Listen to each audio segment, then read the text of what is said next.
poder extrasensorial. Nenhum deles era super-homem, nenhum deles era de aço. E nesses 3 anos, Jesus observou o temperamento.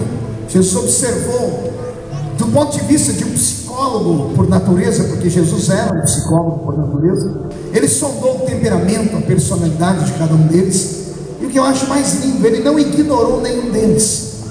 Uma hora que você tiver um pouquinho mais de curiosidade de tempo, estude os discípulos, os 12.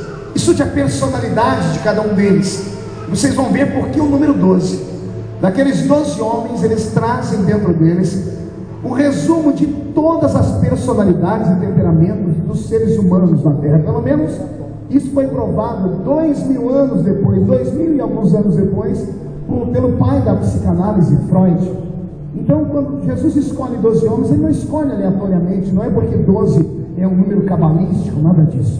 Ele os escolhe porque dentro dos 12 ele tem um resumo dos sentimentos da raça humana por completo. E depois de sondar a vida desses homens, depois de analisar a vida desses homens, Jesus nunca os ignorou. E principalmente os